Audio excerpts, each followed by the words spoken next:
Hello and welcome to the Whippy's Drawn podcast for 2023. That's right, we are back.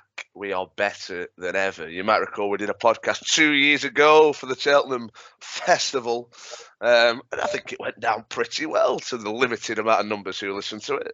But those who did take the time out to listen to it found plenty of winners, and hopefully we can follow suit once again. Apologies it didn't happen last year. I happened to be in the Caribbean watching cricket. Not such luxuries this year, unfortunately. Looking out my window now, and it looks pretty white. The horses may need. Last year. Say that again. Sorry. I thought you were skint last year. That's why we didn't do it. Well, that was part of it. But yeah, horses may need skis next week climbing up that Cheltenham hill. So yeah, I'm delighted to say we're back. We are one member down from 2 years ago. You might remember the bookmaker, Joe Whittaker, joining us, Joe the Power Whittaker. Unfortunately, he can't make it this year. I think he's on the piss somewhere in Spain. But I'm delighted to say that we are joined yet again by the racing anorak that is Ashley Billington, who has had his head in the form book since we stopped recording 2 years ago. How are we doing, Ash? Yeah, very good, thank you. As I said, it's going to be an interesting one watching the weather between now and next week, considering the ground has been pretty good up to this point, and when it's snowing, I think it's certainly something to keep an eye on. But yeah, really looking forward to it and good to go. Good stuff. I always associate Cheltenham with a little bit of sun on your back, the start of maybe summer, but it doesn't appear likely this time. Ian Walsmley Jr., you're also back. You smashed in winners last time. It's great to have you along. Thank you very much. Yeah, I'm looking forward to it. I think he's kind of crept up on us a little bit, Cheltenham, this year. It feels like he's kind of come out of nowhere. It's next week, as you say. You normally expect the weather to be a little bit better. But yeah, now we're getting towards it and looking forward to it. Excitement is building. Absolutely, yeah. I wasn't overly keen, really. Like you said just there, it's just like crept up on us. But now I've done a little bit of research for this. I'm now bang up for it. Guess the juice is flowing, doesn't it? It really does. It really does. Right. So just a quick disclaimer. We'll be going through the old tried and trusted method. We'll be going from Tuesday through to Friday, look at the big Grade 1 races, and then we'll have a little dabble in the handicaps a little bit later on. So it all gets underway with the Supreme Novice Hurdle on the Tuesday. The roar will be up. The atmosphere will be buoyant, I would imagine. And of course, Willie Mullins has his usual hot pot in the race. Facile Vega's in there at the top of the market at 2-1. Marine Nationale 4-1. Impere Pass, I can't imagine turning up here. I think it's going to the Ballymore. That's at 11-2. Il A Tomp 6-1. Gaelic Warrior's not coming here, but he's at 8. Tamaris at 11's the best of the British charge. And High Definition 12s and 16s bar. Where shall we start? Let's go to Ash, shall we? Are you all in on the Mullins hot pot, Ash, or are you willing to lay him off the boards in the opener? We may as well get the old podcast bingo up and running, really. Or it's Mullins, sorry. Supremes. Great start. Okay, sorry, it's Mullins, Supreme, and it's the Fav, but not for me though.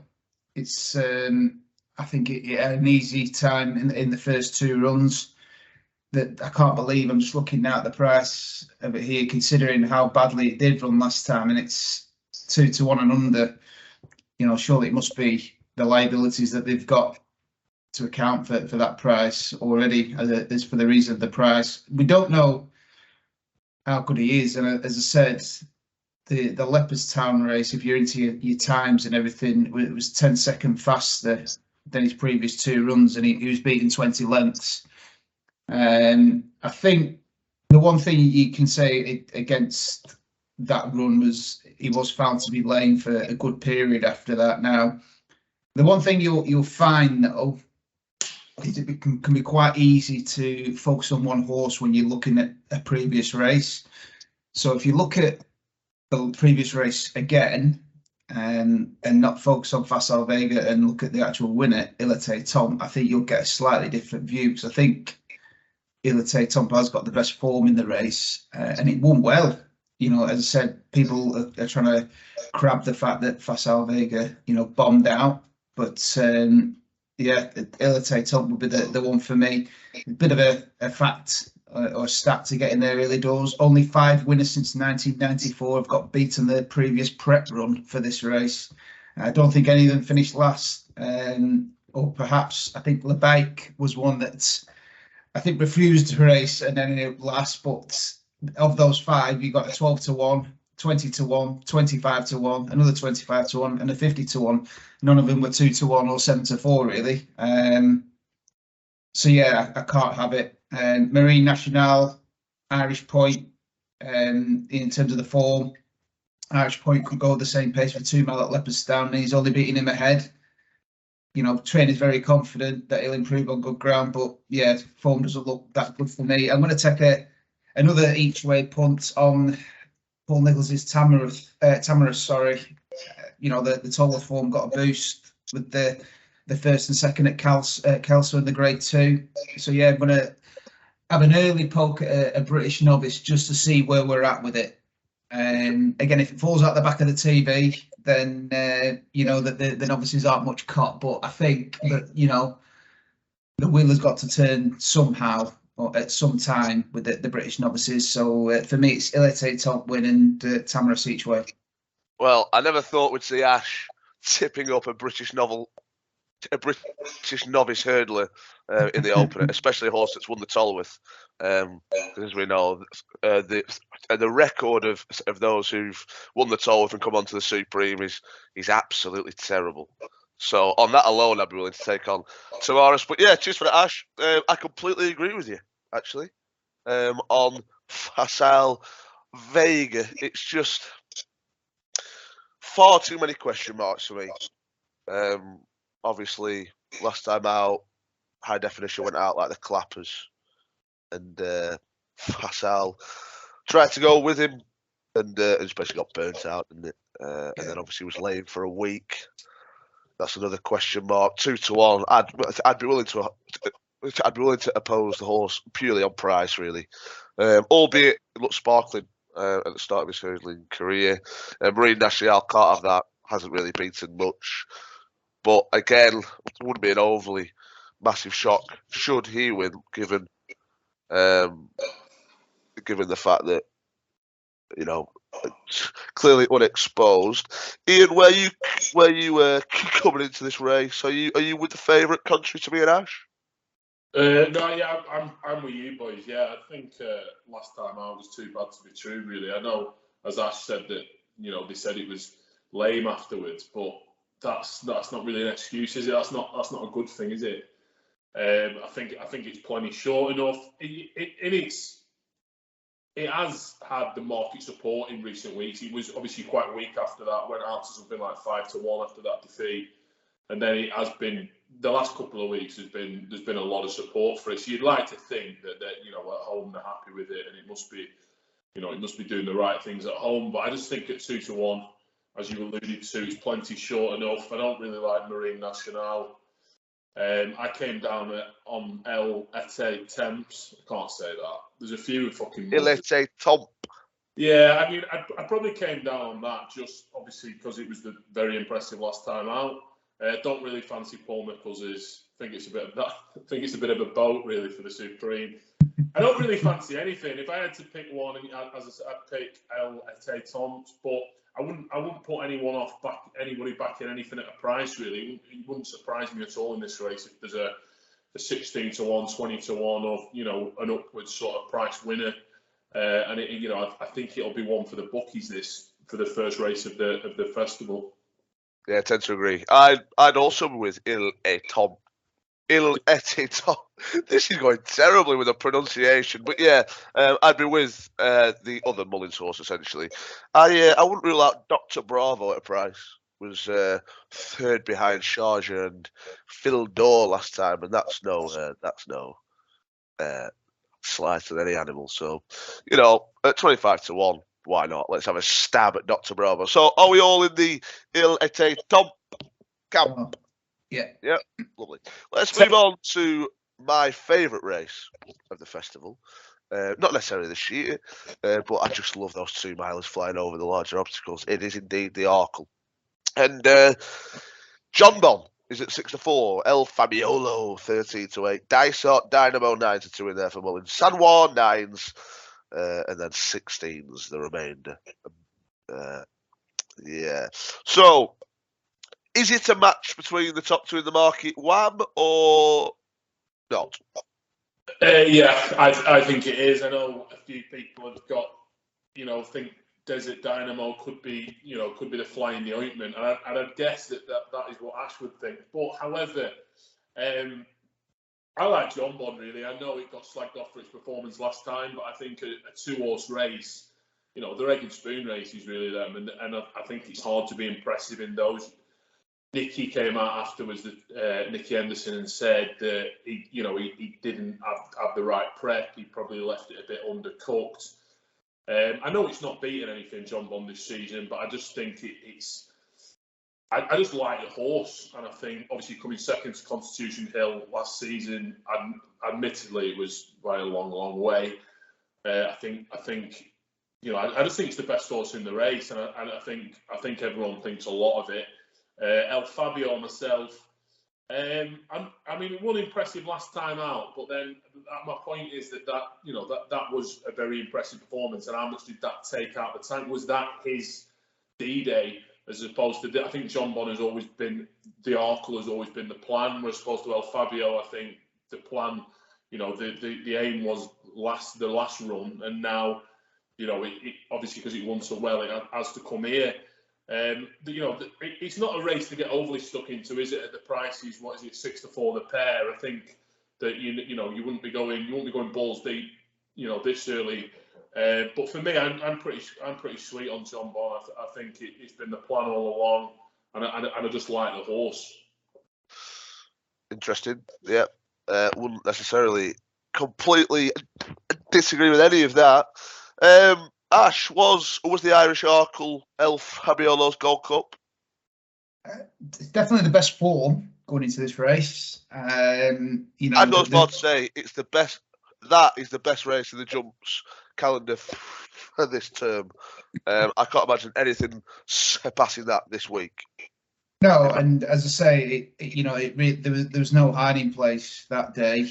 The one thing, in terms of Dysart Dynamo, I think he's the best jumper in the field. I think John Bon possesses that star quality out of the 3. In terms of, clearly it's got the breeding that people get excited about in terms of its relation to Duvan. There's potential questions around its form, in terms of the races it's running. I think it'll definitely improve for not having to make the running, which I think, Dysart Dynamo will do in this race. It'd be a hell of a ride being on Dysart Dynamo, my word, 2 miles around Cheltenham. If you're in for a white knuckle ride, he's going to give whoever rides him, a hell of a ride round, because he's a low, aggressive, fast jumper. The one thing that I will say about him is that this race is a furlong shorter than the race at Leopardstown, and if you look at that race, if you'd have stopped it a furlong out, he'd have been right bang on the premises. And I won't be surprised if he gets away and John Bon and El Fabiolo perhaps are playing catch up here. It'd be interesting to see how the race is run, to see how much of a lead they do give him. It's El Fabiolo's first run at Cheltenham. I think it's only his 5th run ever, I think. To be fair, because he only run twice last year. When it ended up facing John Bon at Aintree. I think he is susceptible to a mistake. And I think of all the places where you'll get punished for a mistake, this is for El Fabiolo. I think Cheltenham is that. Seems to be potentially slow away from his fences, but he did travel well in the Irish Arkle. For me, I am going to put Dysart Dynamo up there just to serve it up to him. And then for maybe both of them to maybe not quite be on the ball and him kind of scooting away. Yeah, I can see the logic. It's obviously a sharper track, the Leopardstown, that's for sure. And obviously exuberant, enthusiastic jumper up Probably a front. hell of a Dysart race. Dynamo Yeah, it'd be could a hell of well a be race. the one. Yeah, it'd be a hell of a race to watch. And as I say, Oh, if you're on boarding, enjoy. yeah, enjoy. Hold on. It'd be like riding Rita at Alton Towers over the larger obstacles. I thought you were going to say Rita Hayworth then. Anyway, so Ian's going for John Bond, Ash is with Dysart Dynamo, and I'll go with El Fabiolo because I just think it's the best form in the race. I just think he blows them all out the water once again. We'll skip the Ultimate and we'll move on to the Champion Hurdle. Constitution Hill in there at 4 to 11. Stateman 3s, Vauban 14s. I like to move it 16s. And then the rest are relatively unlikely to arrive here, really. Such is the fear that Constitution Hill puts into his rivals. Is this a race to watch cock in hand, Ash? Again, I was mentioning El Fabiolo had only had 5 runs, so is this lad. You know, he's rated 173, and I think the highest ever rated hurdler was 182. So he's only £10 off that, and I say he's still relatively young in his career, considering he feels as though he's been around ages because of the talk and the hype around him. Look, him and Statement have both undefeated. You could say relatively untested. It'd be interesting when again, I'm not, for what I'm back in 1 to 7, 1 to 3 or 2 to 7, around that price. For me, I think it's one of those to enjoy. The talk is already that he's already been crowned. Do you know what I mean? And it's on to the next one, but it will be good to watch, to see him, and I think they will let the clutch out on him. I know they've pushed, Nico de Boinville is kind of to a certain degree, kind of only let it out a little bit, but I think it will really let him go this time around, and it could be very, very impressive to watch. The one each way I'll go would be I like to move it possibly in the without market, just in case Stateman blows up trying to keep up with Constitution Hill. So I do like that. Very good form. I like to move it this year. And I think, in the without market, he could be one to follow each way. Fair dues. Yeah, a lot of people are hoping that the clutch is let out. I'd rather Nico just come there hard on the snaff all the way. Just taking a real pull and just win like an absolute thug, essentially. Just toying with his rivals. Oh, we underestimated his Stateman, Ian. Unbeaten. Has done nothing wrong. Has beaten some pretty decent horses. No, I think the market's about right, isn't it? I think looking at it, I think 1 to 3 Constitution Hill, 3 to 1 Stateman, and whatever price you want the rest, really.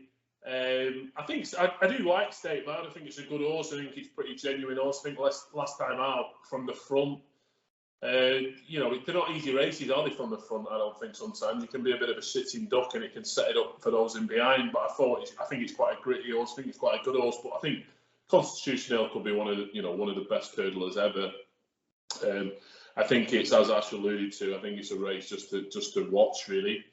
Maybe have a silly each way bet on something to run into a place for you. But I wouldn't advise a bet at all, really, the race. It's just one of those to sit back and watch and take it all in, really. And hopefully Constitution Hill wins by a lot of lengths. Yeah. Constitution Hill, he just wins the Champion Hill, doesn't he? Somebody's always got to go, and I think Stateman will have that on his record after this contest. Sticking with the Tuesday, moving on to the Mares Hurdle. A lot of people are claiming that this is the race of the festival. It would be one of the first races that I would get rid of at the Cheltenham Festival if I could. Why all these horses aren't going to the Champion Hurdle, I just don't know. It's mental. Go and take on Constitution Hill. Go and dare to be great. Anyway, a horse that did dare to be great, and unfortunately, her connections have have told her no. He's Henry de Bromhead's Honeysuckle. I know you're a massive fan of Henry Ash, so I'll come to you shortly. But Honeysuckle's in there at 11-4. Marie's Rock 130, but murmurings that horse may go to the stayers. Epatante 4's Brandy Love 6's Love Envoy 15-2.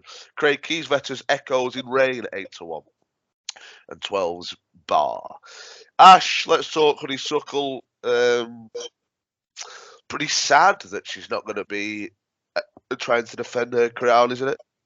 It certainly is. She's been excellent the last 2 years there. People can crap the form, saying in terms of have they been vintage champion hurdles, but you can only be what's put in front of you.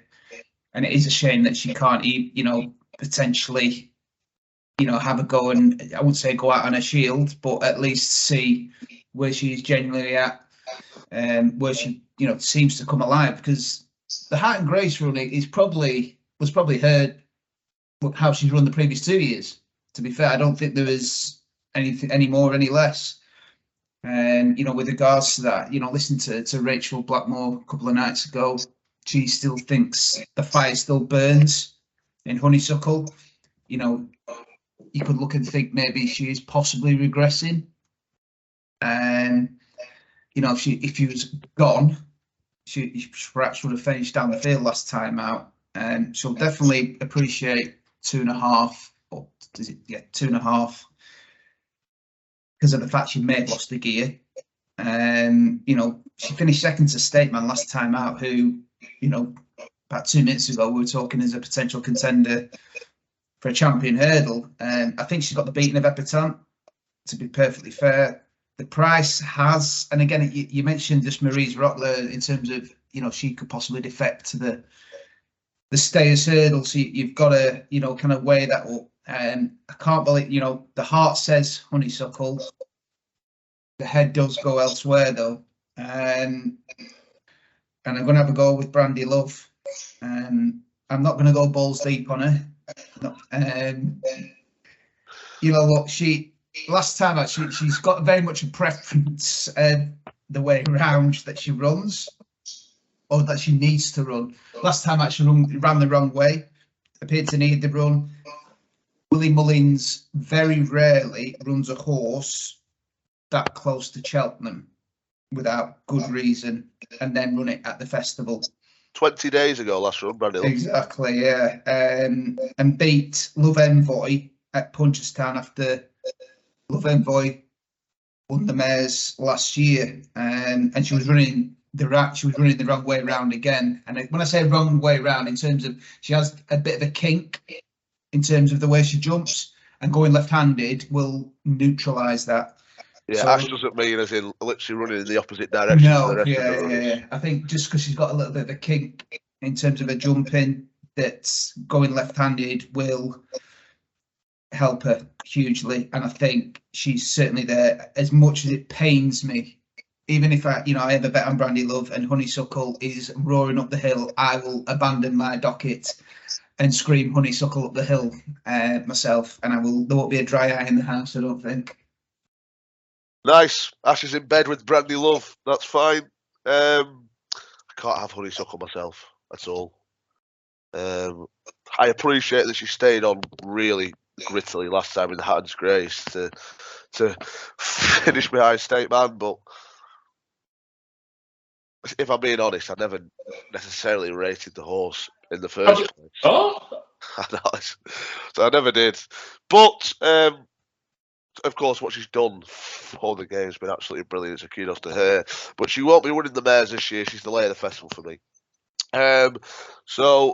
Echoes in Rain would be my pick. I just really like this horse, to be honest. Really likeable attitude. Won in great style last time. Didn't necessarily beat much. But it's a name that you might recognise back there. Bob Ollinger, who has got history at the festival. Completely gone at the game now, though. But yeah, I'd be with Echoes of Rain at a price. I think it's a really good race. I just think it's sad that we're not going to the champion hurdle with most of these. But such is life. Are we missing Epatante here, Wham, or not? I think Epatante is, if someone I'm sat on the fence with Epitone. I like the horse. Obviously, she's been a great servant. She's and with Epitone you always get. Does she ever run a bad race? I think she's one of the most consistent horses in training. I think you could make a case that she's the best horse in the race, other than Honeysuckle. I think those two are the best two horses in the race, but are they a bit both over the hill? And I think that's what kind of where I sit on that is. I think that this is a race, a very competitive race. Honeysuckle and Epitone, I think the best days are behind them. And I actually agree with Ash. I think Brandy Love could be the one really, particularly just the way it beat Love Envoy last season at was it Fairy House? And I just think that I just think Willie's quite confident about it as well. Really, I know he's probably not had the best of prep, and he had to get a run into it last time out. But I think that he thought that this was always going to be the plan. And I wouldn't put anyone off Love Envoy. I think that's one of the British horses that gets a little bit of doesn't get as much credit as it probably deserves. Queen's Brook last year only got beat, just got nutted, didn't it, late on by Maria's Rock in the race. I think Gordon, had probably fancied a chance there. That again, I just think it's a great race. I think it's one of the best, most competitive races of the week. You could make a case for all of them. Like I wouldn't put anyone off backing Honeysuckle. I just couldn't have it myself. I just think the best days are behind her, and similar with Epitone, really. So yeah, it'd be a very tentative pick, but I'd be with Ash and Brandy Love. And yeah, but another race just to really sit back and enjoy for me, really. Good stuff. Right, let's try and quicken this on a little bit. Moving on to the Wednesday in the Ballymore Novice Hurdle. Impaire A Pass 9-4-5. Hermes Allen 3s, Gaelic Warrior 11-2. Good Lord 6s, Champ Keeley 9s in the pocket. Not sure he'll arrive here, but 16s and bigger the remainder. Wham, we'll start with you. Have you got a strong pick in the Ballymore? Yeah, I'm pretty keen on Impaire A Pass. I just think it's been ridiculously impressive this year. It's probably the talk. Every year there's a talking horse, isn't there, from Willie's yard where they describing these horses as aeroplanes, and I think that is the one this year. Hermes Allen, really impressive last time out, and probably it took me back a bit actually watching it on ITV. I was a little bit taken aback, but I think Paul, and he's done this quite a lot, particularly in the Ballymore, there's always said, he'd be in a really, he's going to make an amazing chaser next year. He's an exciting chaser for next year. And I just think that, is that really what you want for the Ballymore? He's Brave Man's Game has been, got beat in this. I think it'll run a real solid race. I just don't think it'll be good enough. So yeah, I just think that Impaire A Pass is one of the bets of the week, really. At 9-4, it's probably a bit short enough now. Some of us managed to get a bit bigger prices last week, thankfully. But yeah, for me, that's one of my most strongest fancies of the week, really. Impaire A Pass. Well, cheers for letting us know. Ash, have you got a different point of view here? If you can keep it slightly shorter than your other gambits. Yeah, as I said, look, Impaire A Pass there. It's not form that's making it stronger. It's very much the vibes from the Mullins camp that I think are leading it to the price that it is. I say it's come absolutely, collapsed in price now. So much so that it's now Fav. Hermes Allen, no Challow winners ever won the race. It's still rated under 150. I looked at this when it was Fav, to be fair. So it's not it wasn't an absolute shoe-in. If Gaelic Warrior goes to this race, I think he's got the best form in the race. That handicap that he won is historically a very competitive handicap. So I'd like to have a pop on him. He does jump out to the right. In the last race, they did have a horse on the outside for the majority of the way until it got to the lead. And then it started going out to the right again. But I think if he does enter this, Mullins will throw a few at it. And don't be surprised if he's chaperoned round with a horse on the outside for the majority of the way, to be fair. And I'd have a go at Champ Kyle each way as well, just because of the one last time out. Again, you know, when a horse that you expect to win last time out doesn't, you kind of take your eye off the ball of the horse that won. I thought it won impressively. So those are the two for me. Just that. Yeah, Gaelic Warrior. Reliving really bad memories from last year in the Boodles. We were on that 3-1 coup, and it was foiled late. It's I'm still eating chopped tomatoes to this day, sadly, off the back of that. But can we go again on Gaelic Warrior? I wouldn't put anybody off at all. I think it's got the best form in the race. I completely agree with Ash. One that we haven't mentioned there that I like is Goodland.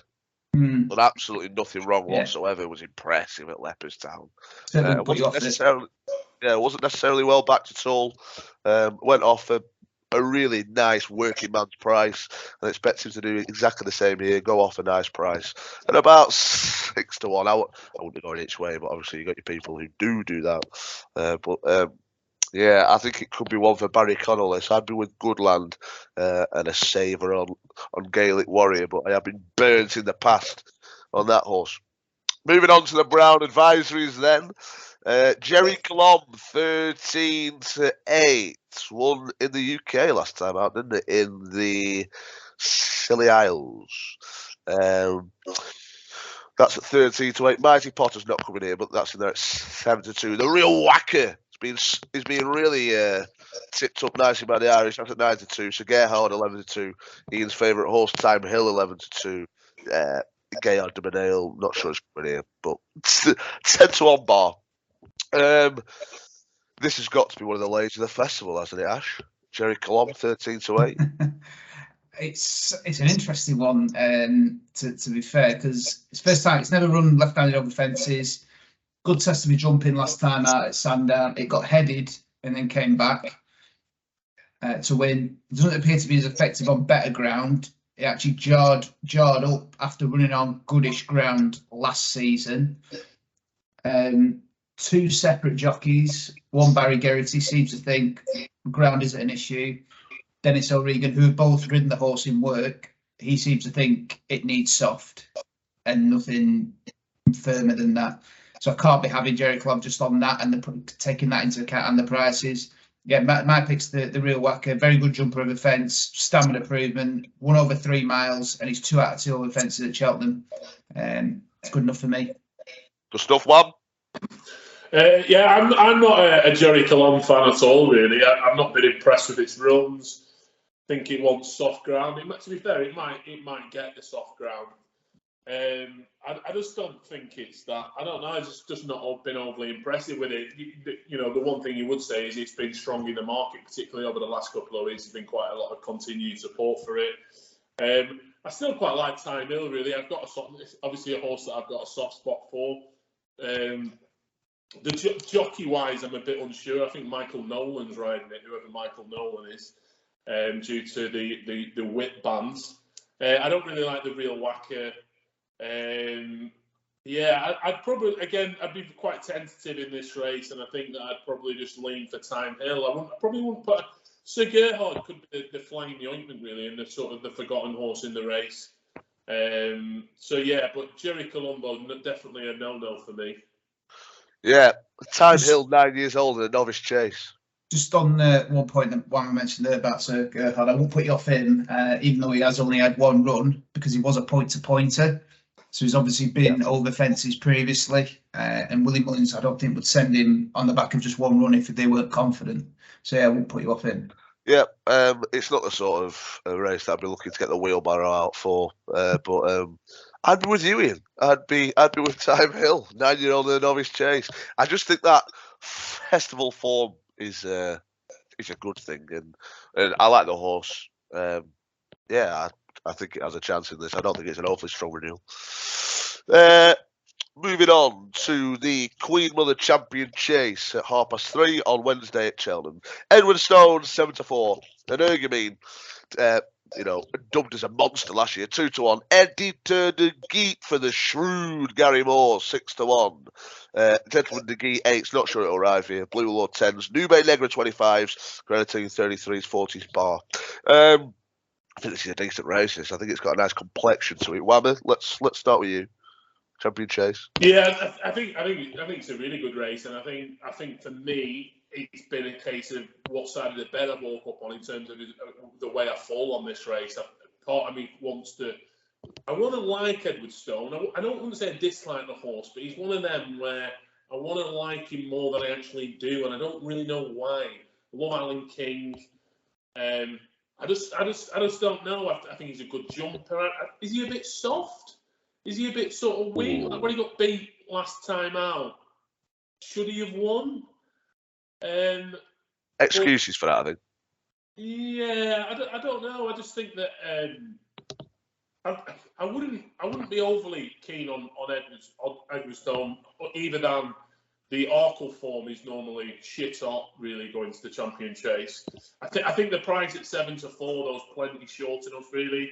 And Energumene was I was quite keen on that last year, thankfully, and I've been a big Energumene fan. But last time out was a mess, and there was no real reasons for that. I think it travelled for a long way really well, and then seemed to jump on a bit of a mess, and then just folded like a deck of cards. So I wouldn't really have a strong view on the race because I don't think it's a match between those two. I think in years gone by we've seen the Champion Chase, we've seen a few shocks on our hands, and it wouldn't surprise me if something like something at a bigger price, like if the ground was good, then something like Nubra Negra could run a big race. He only got beat, I think, 2 years ago by a neck or something.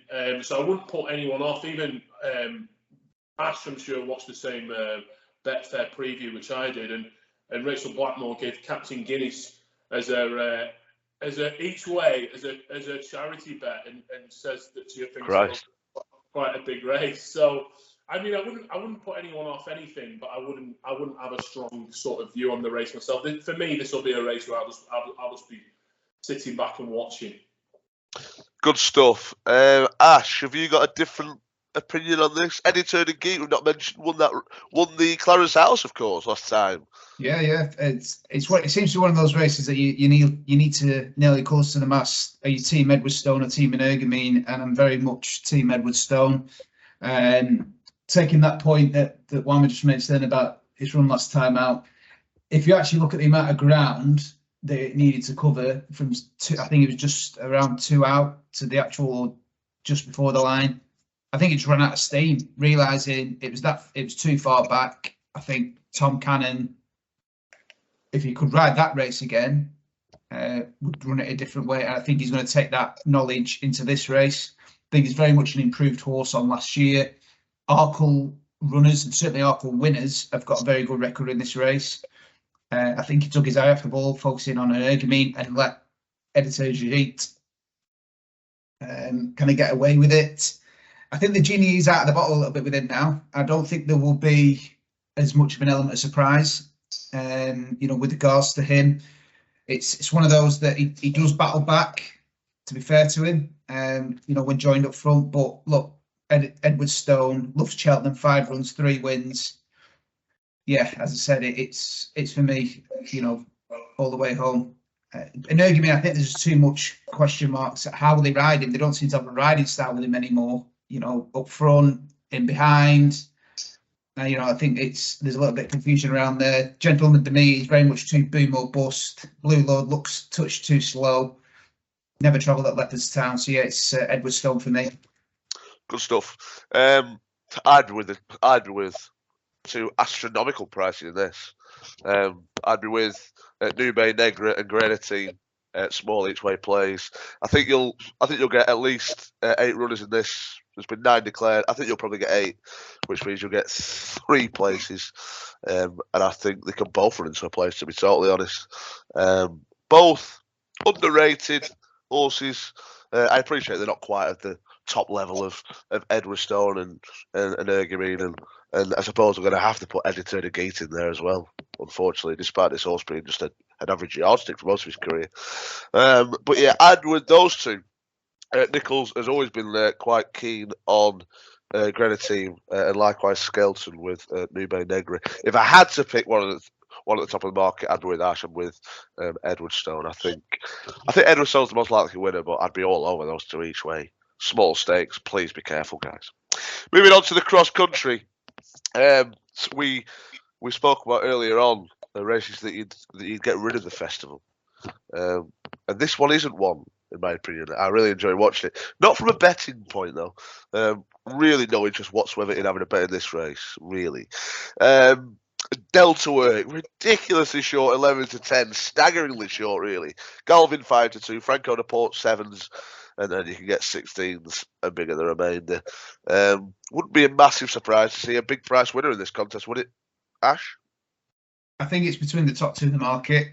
I think Franco de Port's been laid out for the Grand Steeplechase de Paris, that it's called, further on down the line. Well, what you've got here, you've got Galvin, good ground, Delta work, soft ground, depending on what happens on the day. So, as I said, I think there's 10 chasers in Ireland rated higher than Galvin. Beat a Plutard last year, who then went on to win the Gold Cup. Form this year hasn't been great. Pearce have been rejuvenated. I don't think Gordon Elliott sent him to Lewis quite, but there was a glint in Jamie Codd's eye when he was speaking about this on a particular preview, and for me, that was enough. He had a glint in his eye and a smirk across his face because he schooled him around these fences in January. So bearing in mind it's not an absolute bog, it'd be Galvin for me. Are you the same, Ash? I'm all over Galvin, really. I just think this wins. Best horse in the race. Yeah, I'm in agreement. I'm team Galvin. I think if you've looked at some of the preview nights, as Ash said, that I think that Gordon and Jamie Codd, and I think everyone's a little bit sort of, they're trying to keep it to themselves, but they're not. They're sort of laughing really at how good Galvin is in this. It's odd, really, isn't it, to see a trainer, obviously, with both of them, and it seems like, you'd think there'd maybe be another race somewhere for Galvin, but I think it's maybe because Delta works plenty short enough, and Gordon thinks, well, might as well get something to beat it of one of our own and get a nice price. But the market has reflected that in recent weeks. I think Galvin was quite a big price a couple of weeks ago, but that price is just collapsed really into 5 to 2 now. And I expect, if the ground's not anything too ridiculously soft, I'd expect them to go off a lot more closer. I think on the day, I think they could easily go off, both sort of 7 to 4 the pair really, and similar to what Edwardstone and Ergumine are going to go off. But yeah, I'm pretty sweet on Galvin really. I just think it's a very good horse really in a race that doesn't take a lot of winning, hopefully. So yeah, all in agreement. Is Galvin another anti-post player that you kept to yourself? Potentially. Disgusting. Right, moving on to the champion bumper. Surely the worst race at the festival. A Dream to Share, 7 to 2. It's for Me, 9 to 2. Fun 9s. Chapeau de Soleil, 10s. Factor File, 10s. Better Days Ahead, 12s. And Canto Bruno, 14s. Western Diego, similar. Paul File, 16s. And bigger the rest. Ash, do you like your bumpers? Not particularly. The certain people trends that you've got to follow with this race. Matt Mullins at all costs, isn't it? Well, yeah, but he doesn't appear to know they don't appear to know what the best bumper horse is this year, which is quite bizarre. Look, A Dream to Share, he's fab. Has got the deepest form in the race. It's one of them, another podcast bingo. The team won't hear of defeat for this. It'll be ridden by one of the most promising upcoming jockeys as well. But it is fab, so I will go for Better Days Ahead, which is the pick of Gordon Elliott's horses, according to Jamie Codd. And when Gordon Elliott got asked, he said Jamie Codd would be in no doubt that he would ride this. And it seems to be, if I've got this right, it's double figure price at the minute. You can still get 12s on it, so that's good enough for me each way. Is it true that you invited the Codd father to your wedding, Ash? I did indeed. He never got back to me. He said, "Don't phone me, I'll phone you." Ash, Ian, sorry, bumper. Have you got any fancy in this? I haven't. No, not at all, really. I wouldn't be getting stuck into anything at the head of the market. I don't think. I think they're plenty short enough. I think if it's for me, let's say, which appears you would think in the betting to be Willie's best chance. I think if they really like that, it would be a lot shorter in the market. I think in recent weeks it's drifted a little bit, if anything. So I think it indicates that either it's not been working so well, or I just don't think there's a standout from Willie's Yard like there normally is.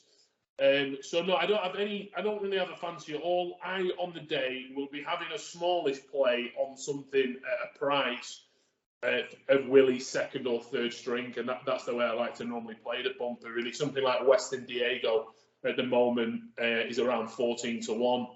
He's got plenty in there. Westport Cove, Chosen Witness, whichever really sort of on the jockey bookings is the second or third choice would be my play in it. But I wouldn't be advising anyone to go in with any great confidence really on anything.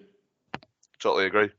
Moving on to the Thursday, the opener on Thursday is the Turners Novices Chase. Mighty Potter, for many the absolute nap of the festival. The good thing, the Irish banker, 6-4 for Gordy. El Fabrioli's not coming here, so you can put a line through that.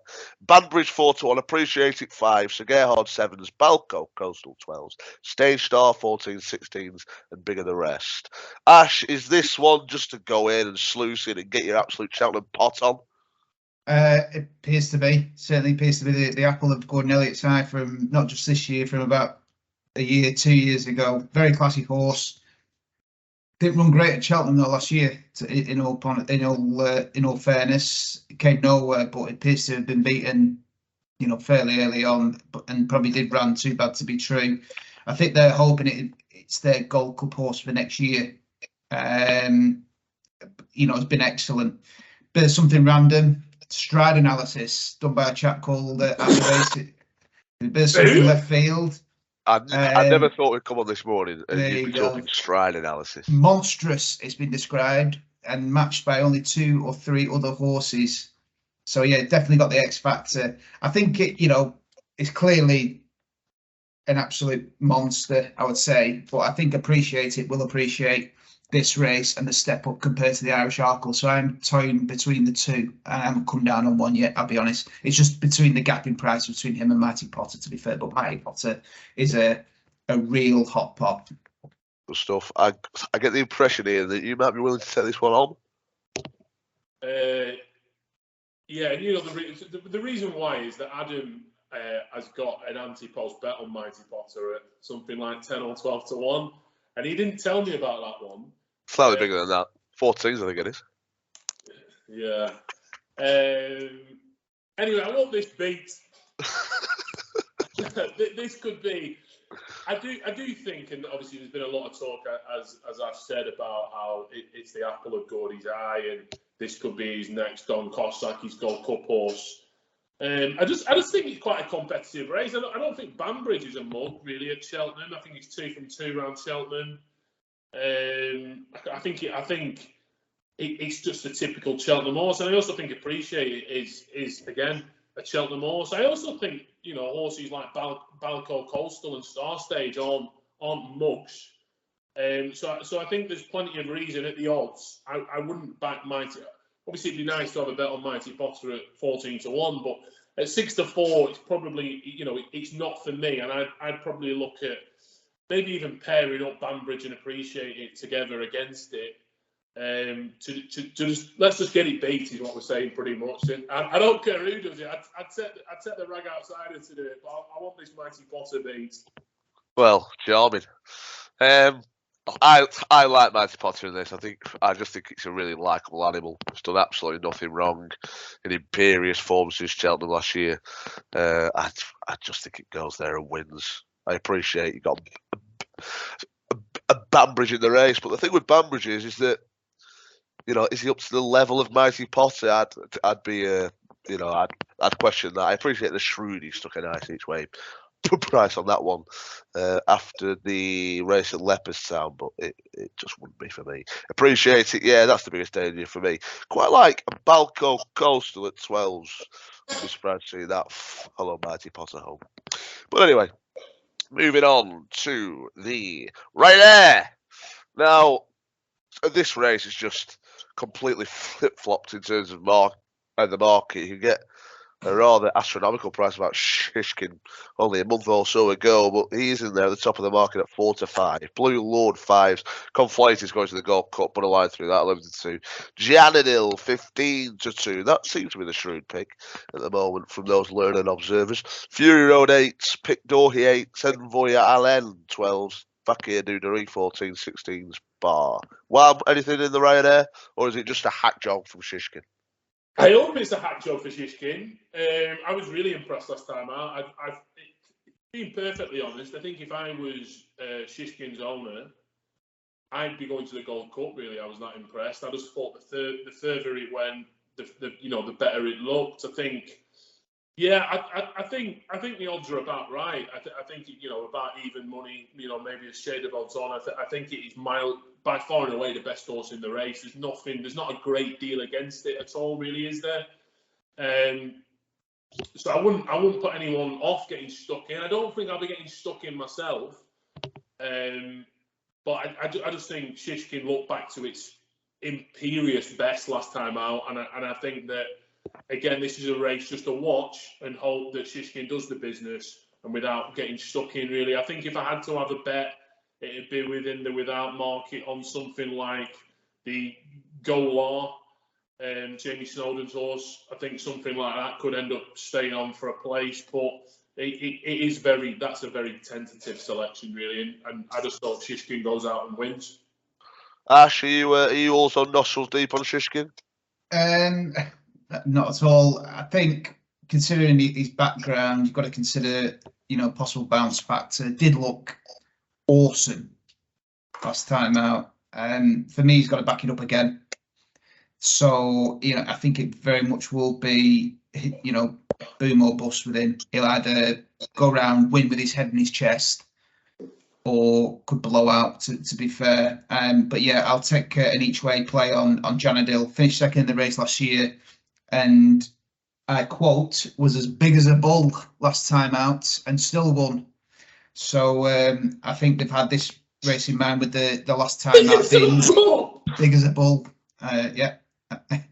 But yeah, so I think told you that many a time. Luckily, not recently though.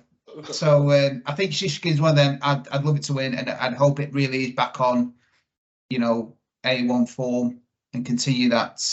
But yeah, Giant each way for me. Good stuff. Now, moving on to the Stayers Hurdle. This is the absolute party piece of the festival for me. Promises to be an absolute sparkling affair. Blazing Carl, 100 to 30. Tiupu, 9 to 2. Marie's Rock, 9 to 2. Home by the Lee, 6s. Flooring Porter, 13 to 2. Been here, done it before. Classical Dream, 12s. Paisley Park, been here, done it before. 14, 16s. Bar. Where shall we start? Ash. You're absolutely right. It's a very open race. It's a deep race, especially if Marie's Rock defects towards it, which it sounds as though she is going to do, to be fair. For me, Blazing Carl obviously won really well last time out. It's a bit too, I think he's fragile. It was nearly 2 years before he ran last time. And there seems to be question marks. I think he needs to do a piece of work today, in fact, on Friday, for him to be an actual entrant for next week. Flooring Porter, again, the same. He seems to need the run, before coming on. And as I said, that there seems to be question marks around him, although the vibes from Gavin Cromwell are positive that he will make it. Home by the Lee, I think compared to last year, where this was seen as an afterthought, the race, I think he has been trained as a staying hurdle this year. He doesn't want to be boxed in. So I think they have tried a new running style with him. Leopardstown was a steadily run affair, though. That's the only thing. And there'll be no hiding place here. And he does need to back that last run up, because I think he did run not great 2 runs ago. Tiupu handles soft ground very well. Good form from the Hatton's Grace. Potentially a very good horse there. If I had to pick one, it's that open. I've still not come down on my answer yet, to be fair. But it's going to be through a process of elimination that I possibly would go. I'd take a little bit of a punt on Flooring Porter, because I think horses that run well in this race previously run well in it again. But it is a race against time, and it's just because of the prices compared to the others. Gavin Cromwell's a shrewd operator. And he's in very good form. Oh, yes. Oh, yes. Indeed. Ian, are you with the favourite here? No, not at all. I can't have Blazing Carl or Tihapu at all, really. I don't like Home by the Lee. I just never really liked that horse. I don't really understand why it's so short. I think this is one of these races. It's that competitive. It's a great race. Looking at it, the more you look at it, you think you change your opinion every time. But I think that you want a few arrows at this race, in my opinion. You can't just be having one horse. So at the odds, yeah, Flooring Porter, I wouldn't put anyone off backing that. I think Classical Dream, it's a bit of a dodge pot of an horse, very much of a dodge pot of the horse. But I backed this for this race in previous years at a lot shorter odds than it is now. So I wouldn't put anyone off at sort of 12s, 14, something like that. I think it is at the moment. I think Gold Tweet is. It's been flaunted around, and the term is flaunted around a lot. If this was trained by Willie or Nicky or Paul, then it'd be 4-1, and it'd probably be favourite the way it won last time out. I wouldn't put anyone off Gold Tweet at the odds again around the 14-1 mark. I think Paisley Park, even though it's old, probably older than me, Paisley Park, but old enough to smoke. I think it's not, you know, the Stayers Hurdle's not a race where it is normally an up and coming horse. It's normally, you know, an older horse really. So again, I wouldn't put anyone off Paisley Park at all, particularly each way, because you could definitely see him running into a place at a nice price. So yeah, they'd be sort of the I've named 4 arrows there, haven't I? But I probably will end up having 4 selections in the race, because that's how competitive a race is, and they're all a nice price. You only need a couple of them to run into places, and you'd be in some sort of profit. So that's the way I'd be playing the race. I really don't like the top 3 at the top of the market. I'm not even a Marie's Rock fan, really. I don't know. I just don't like the way she runs, and yeah. So for me, I'd chance those sort of bigger price horses around the 14-1 mark, and have a few arrows to throw at it. Yeah, in my opinion, it's important to try and keep your powder dry here, because anything could win, really. Blazing Call, question marks, can't have that. Tiapu, in fairness, looks pretty solid to me. Really impressive last time. Was it not last time, the time before at Harry House, I think. Incredible performance to me. Classical Dream.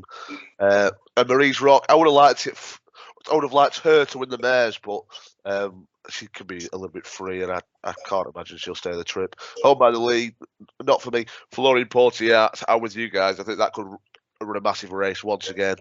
And Cromwell's a shrewd operator, and if this horse wasn't A1, then likely won't go. But if he is, he wants to be seriously considered. Classical Dream, in my opinion, just doesn't stay.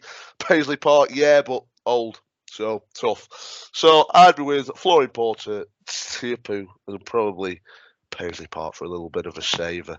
Good race, though. Can't wait for that. I'll likely just watch.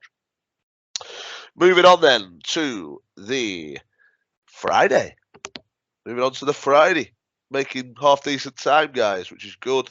And the opening race on the Friday is, of course, the Triumph Hurdle. And we have Blood Destiny 15-8, joint with Lossymouth also 15-8. 2 of Mullins's real big players, locking horns going head to head. Gala Marceau in there, another one of Mullins's at 5-1. Comfort Zone 12s, 20s bar. Are we being harsh on Gala Marceau, Ash, to say that this could be a duel between the top 2 in the market, or not? I think we are. Personally, though, can you imagine if we took the 3 Willie Mullins runners out of this race? It'd be like a sell around Hereford on a Tuesday, wouldn't it? it'd be a very, very weak affair. I've kind of nailing my close to the mast with Gollum myself. Won well last time out. Again, it's one of those that if you look at a race where you're focusing on one horse and it didn't perform, you take your eye off the winner. So that's why I think with those races you do need to watch them twice to watch the horse that won as opposed to the horse that got beat. Looking at the French form, or someone who knows, listening to someone who knows the French form very, very well, there is nothing between Lossiemouth and Gala Marceau. I thought you were going to say you know the French form. No, Christ, no. No, but I've listened to someone who does know. Look, I think Lossiemouth had a hard race last time out to get second. To be fair, she's not a great jumper. Gives her hurdles plenty of air. Blood Destiny does come in fresh. I think after its first run at Court, Paul Tynan was asked, where's he rank in terms of the juveniles? He says right up there. But for me, on the prices, and it won last time out, and the fact that there's no real difference in the French form, it's got to be Gala Marceau again for me. Ian? No strong opinion really on this. I'd probably come down on Lossiemouth, I think, out of the three at the top of the market. Just because I think that's always been regarded as the best of the three. Last time out wasn't ideal really, and coming into this race off the back of that isn't probably the most ideal of prep. But I just think that's out of the three, that's the classiest horse of the three, and I always think that's been regarded as the best horse of the three, particularly now. The one thing about last time out is now I think it's around a 9-4 shot, which makes it a backable price really. I think before that it looked like Lossiemouth was going to go off one of the shortest prices of the week. Last time out far from ideal, but I think at the odds I think 9-4 Lossiemouth, something around that sort of figure, that'd be the bet for me. Yeah. Good stuff. I'm sweet on Blood Destiny here. I think you're taking a lot on trust, really, but the vibe surrounding this horse is this could be anything. This could be a serious superstar.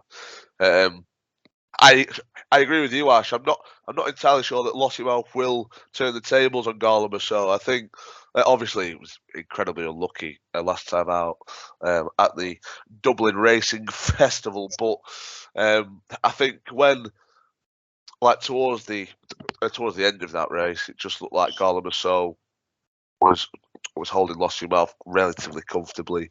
I just think Blood Destiny could be anything. So, I've not really got too much to base it off, but it will likely end up being my biggest bet of the festival, probably. Moving on, I know, really going in heavy on the Triumph. You've had your fingers burnt before in the Triumph, don't you? Have I? Oh my word. Goshen. Anyway, we best move on quickly to the Albert Bartlett. This is a decent race. Corbett's Cross 9-2, 3-card Bragg 11-2, Embassy Gardens 7s, Hidden Valley Lake 9s, Favori de Champ d'Or 10s, Sandor Clegg-Jean 10s, Absolute Notions 14s, Cool Survivor same, Monty Star 16s bar. Ian, Albert Bartlett, anything? Not really for me. I think it's a red hot renewal, isn't it? It's I've spent quite a bit of time looking at this, and I fancy absolutely fuck all. Fair enough. Every time I look at it, I think, yeah. Like I think you could make a case that, I think that I'm sure Ash will be all over this. The Bromhead team are pretty keen on Hidden Valley Lake. I think Rachel Blackmore's come out and said that she probably didn't ride it the best last time out when it got beat to stablemate Monty Star. Gordon's got he got 3 in it. 3-card Bragg, I think, which he quite likes. I think he likes the Favor de Champadour, wherever that ends up. I think you do quite like that, and that'd probably be my pick, just because I quite like the Gigastown colours in the 3-mile stayers hurdle.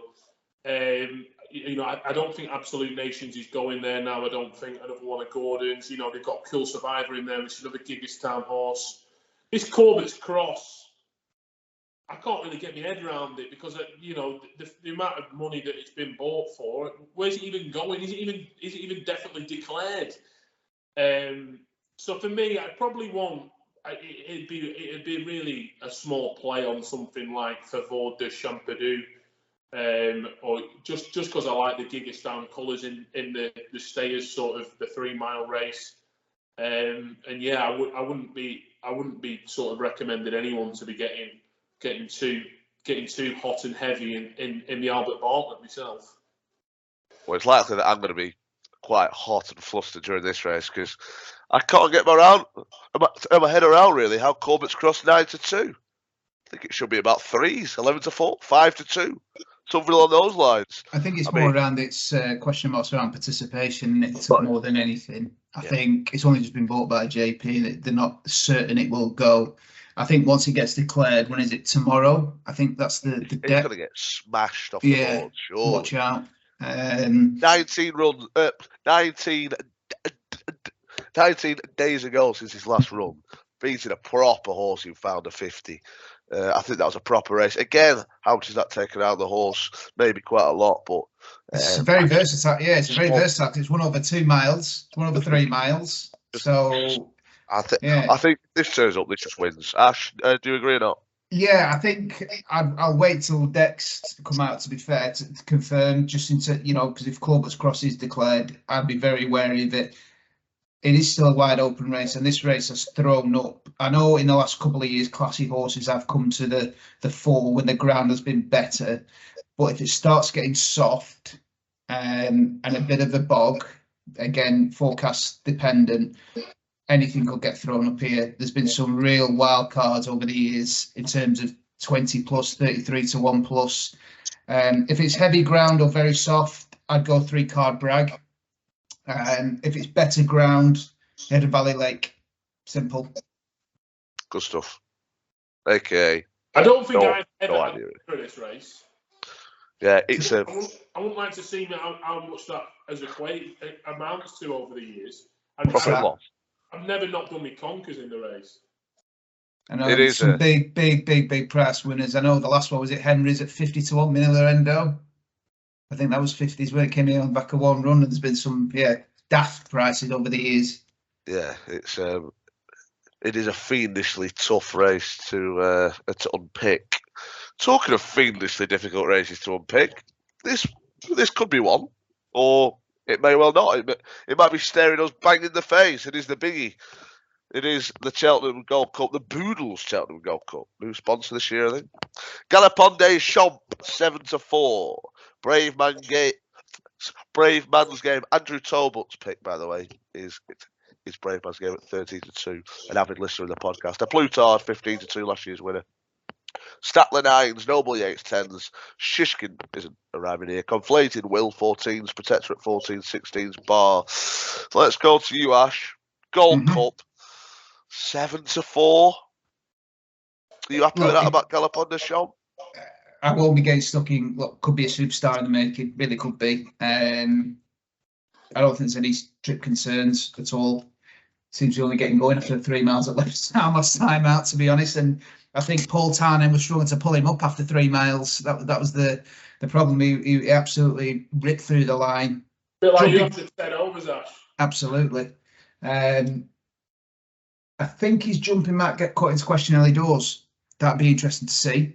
I think he'll just be close to keep an eye on early doors. It is a strong Gold Cup though, I think, considering his price. Geez, the likes of, and again, I keep having to check this every half an hour. I can't believe Manila Endo is 20-1. Won this 2 years ago, second last year. Again, Rachel said last night or 2 nights ago, according to Henry, it's the best prep he's had for Cheltenham. He beat that the last time out. Yes, I know he gave him £8, but I think horses for courses, Manila Endo is certainly worth it at each way play.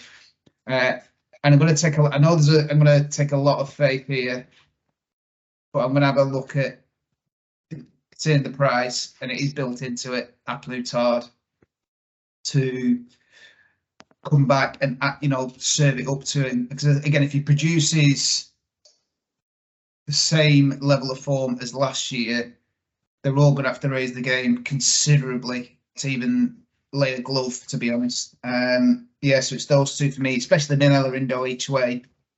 just at the price, especially at 20-1. Good stuff. Just as a side note, we're running out of time on this meeting. Are you able to extend it or not? I am indeed. Thank God for that, because we would have been cut adrift, cut off right at the seams. Good stuff. Ian, Gold Cup, how do you see it? Do you see it as a banker or not? I do, really. I just think it's by far and away the best horse in the race. I think there's a lot of question marks, even though it's a good field. I think there's a lot of question marks about the opposition. I think like a Plus Tard, that was too bad to be true last time out. Would he not have wanted to get another run last time it ran November? I just think as well the market would be a little bit. I mean, there has been a bit of support. I think the market would be a bit stronger if they thought and expected a Plus Tard to be back to its best. People keep saying if it turns up like it did last year, well, yeah, absolutely. It was one of the most impressive Gold Cup winners I've ever seen. But I just think that's a long time ago now. I think Brave Man's Game, there's plenty of questions. I think, does it fully stay the Gold Cup trip? Does Cheltenham really suit? Noble Yates is one of them horses. It reminds me a little bit of Synchronised, the previous Gold Cup winner that AP used to ride for JP. And I just think that it's not that good of an horse, really. But I think if it turned into a bit of a poor race, something like Noble Yates could end up winning it from sort of nowhere. That wouldn't be a massive surprise to me. I think Conflated is an horse that Gordon likes a lot. But I just think Galopin Des Champs is the real deal. I think it's one of the best. It's probably one of the best horses in training, particularly over jumps. I think the odds are probably about right. I don't think it should be any shorter than what it is, because it's got to go out there and prove it. But I just think if you look at the race, there's not, even though it's competitive, I think there's a lot of question marks about the others. I don't actually have any question marks about Galopin Des Champs. Ash said that, early doors its jumping might come under pressure, but I just think that the further it goes, the better it'll be. I think the only way it doesn't win is if it does fall, which I know it fell last year at the festival, but I think that ultimately it's. I think it's been a sound jumper other than that, and I don't think there's any question marks at all. I think around 2-1. Hopefully, Fred boosts it on the day, and we can sort of get stuck in and maybe have a bit of a sally around Preston and try and get on it a few times. But yeah, I'm very sweet on Galopin Des Champs, and it'd be one of my sort of stronger fancies of the week, really, definitely. You do know that Fred Dunn is a listener of this podcast and be batting down the hatches when he. I don't think Fred would care. I'd be more bothered if one of his fucking traders is watching / listening. Yeah, that wouldn't be ideal at all. Yeah, it's such a difficult one, this, because at the start of the season, I really wanted to take this on, Galopin Des Champs. I thought, I'm going after this. This is my thing. I hope it hacks up all season, and then I can just lay it off the boards in the Gold Cup. But I've been more and more impressed with over each run, to be totally honest. What I would say is that his jumping can be a little bit sketchy early. So if it is sketchy early, it could be well and truly on the back foot. So I'd be worried about that. If I was playing Galopin Des Champs, I'd likely go in a couple of fences down on the exchange in play, because I think you'll get a slightly bigger price. I don't see where the pace is coming from this race. I'd like to see Noble Yates just go out and bounce out from the front and try and lead all the way. Easier said than done. I like Conflated, but I just can't imagine it staying at all. A Pluton, yeah, I think it's a little bit short, and I think it's a little bit big at the same time. So that's a difficult one. Brave Man's Game. Likely got the best form in the race off the back of the King George win. But again, I think that's a little bit short, 13-2. So the way I've come down on this race would be to back Statler on the place market. I can't imagine a world in which Statler's out the frame, really. I think he'll absolutely love this hike up in trip. And I think he'll just be there at the end to pick up the pieces, either to win the race or to run into a place. So Statler at 9, you can go each way, or you can back him on the place market. I'm playing on the place on the exchange. I think it'll take an act of God to take this horse out of the frame in the Shears Golf Cup. But yeah, that concludes the Grade 1 races. I think so. We're gonna have a quick chat about handicaps. Ash, I know you're quite sweet on a few, so we'll start with you. Yeah, I think we just missed one race, the Mayor's Novice, which I'll touch on very, very quickly. And Lucia wouldn't be out of place in the Supreme, but I would go for Magical Zoe each way for that. I think that was just the only one there. In the handicaps, Temps, Walking on Air, each way, I like. I do also like Good Time Johnny, which is, I think, a bit of it smells of a Tony Martin plot in the attempts. Just a recap of the handicaps in general and a point to take on board here. I think you're better off following the English in chases and the Irish in hurdles. In the last 4 handicap chases last year, in the top 5 in each race, there was only 2 Irish horses in total. I think due in turn to the change in the British handicap system. So that is kind of having a knock-on effect from there. Boodles, again, gone into the French form here randomly. There's a horse called Bad in the Boodles. Hopefully, it won't run bad. It's been allocated a £12 lower mark than its French rating. Ben Paulin, who's got a very good record in Cheltenham handicaps in terms of rivals that he beats. And again, it was a similar setup to what Gaelic Warrior got last year. And the way that the handicappers are viewing these now is that they're looking at these individually and not as a collective, which then leads me on to another one in the Boogles, Punta del Est for Dan Skelton. Again, another one with a lower mark than its French rating, who's also got a very good record in Cheltenham handicaps in terms of rivals beaten. Appreciate he's not had a winner for a fair bit in handicaps, but his horses do seem to run very, very well. Ultima, I'm going to have a pop at Happy Go Lucky. I think came second in this last year. I'm with you, Ash. Yeah, it did go great last time out, but I think really likes the place, and Kim Bailey will have him cherry ripe for this. Festival Plate, That's All Right, Gino, each way. Kim Muir, Angel Dawn, the pick of Derek O'Connor.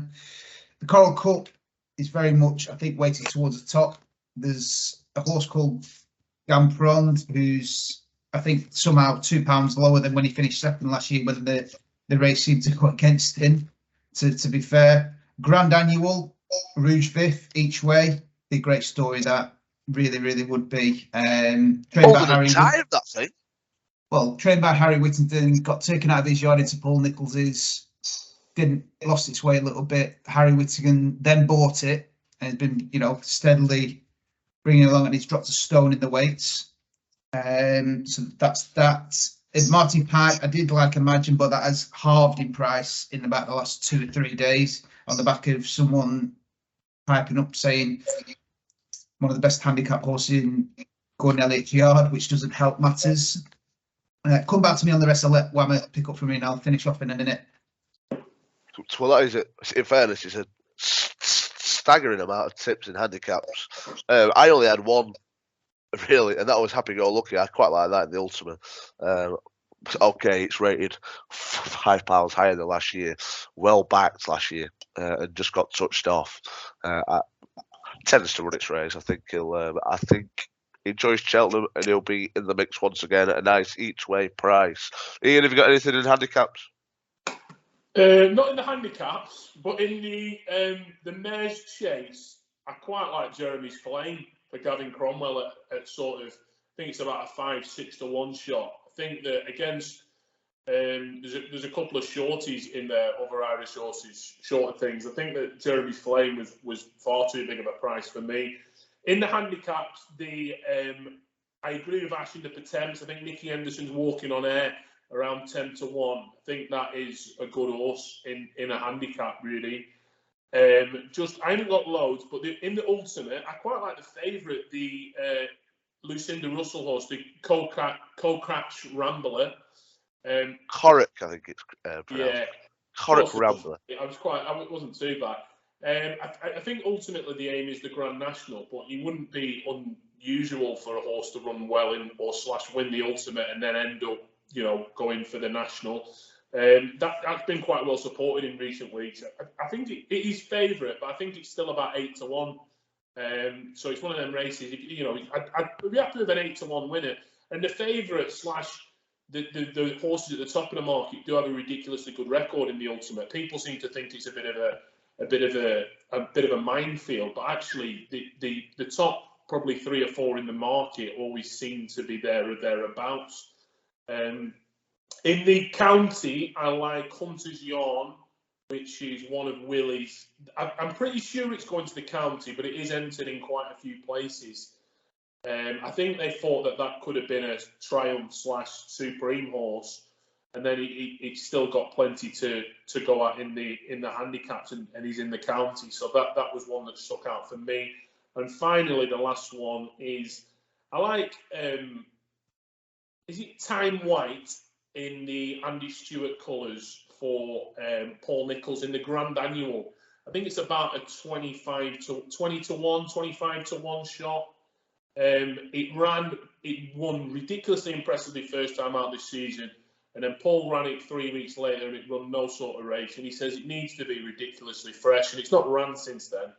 I still think that's one of Paul's always really honest when he talks about his horses, and he thinks there's quite a bit of improvement to come, and he thinks he'll have it obviously really fresh and really good to go. And the Grand Annual is a race you need to take fairly easily, but I think around the 20 to 1 shot, it wouldn't surprise me at all, for a race that Paul's actually got a really good record in, if that was banging the mix there. So yeah, they'd be my sort of selections roughly in the handicaps.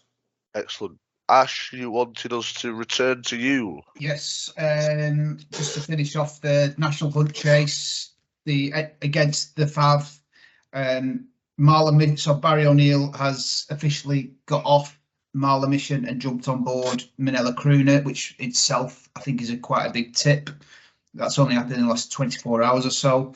So I fancy that one if you fancy a play in that. Going back to the handicaps, just to recap, Mare's Chase, sorry, not handicap, but Mare's Chase, Magic Days, question marks potentially around stamina. But yeah, I do like Magic Days. Hunter's Chase, I'm going to do a bit more research and see what the likes of Jane Mangan and the chap called Reese Williams fancy, because they've got very, very good records in that. In fact, Jane Mangan 2 years ago put up her nap of the meeting as Portlock Bay, and it romped home. So if you're desperate for a pick in the Hunters, message me and I'll let you know. But other than that, that's it for me. Nobody is ever desperate for a pick in the Hunters, I can assure you of that. But cheers for that. Real in-depth look at the handicaps. Very, very good. So, cheers for listening. We'll just end this with naps and lays of the festival. We are in the hands of Ashley Billington, I must say. He's recording this meeting, so if you don't hear this, it's Ash's fault. If you are listening to this, of course, then he's done a good job. So kudos to Ash, and thank you. So Ash, we'll come to you for your. Let's start with lays of the festival. One lay of the festival, please, Ash. It probably would be either Gallard de Menil or Lucia, but I will come down on Gallard de Menil. So that's in the National Hunt Chase. Yeah. Ian? Mighty Potter. Let's get that beat. I want that beat. Wow. My lays Honeysuckle. With regret. I am a little bit annoyed that she's not going for the champion hurdle, so I suppose that comes into it. 11 to 4, I think it's a massive lay. Ash, your nap, please. Come back to me on that one. I've got to let Ian go first yet. All right. I'll have two. So I'll have Impera Pass in the Ballymore, which is the first race on the Wednesday, and Galopin de Champs in the Gold Cup. Go on then. I'll have two as well then. I'll have Statler on the place market in the Gold Cup, and I will have Grenadine each way in the Gold Cup. Let's go out with a real bang. How are they? Not the Gold Cup, sorry, the Championship. Grenadine. Grenadine each way, 33s. Let the good times roll. Nap, Mighty Potter each way for old time's sake. Manila Indo in the Excellent. Gold Cup for old time's sake. Lovely. Well, I hope you all enjoyed that.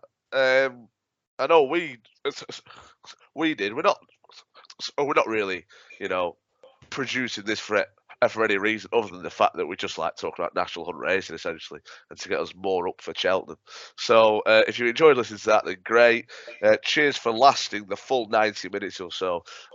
We're eternally grateful, and hopefully we find you a couple of winners there. So cheers for listening, and all the very best. If you can't be good, be lucky.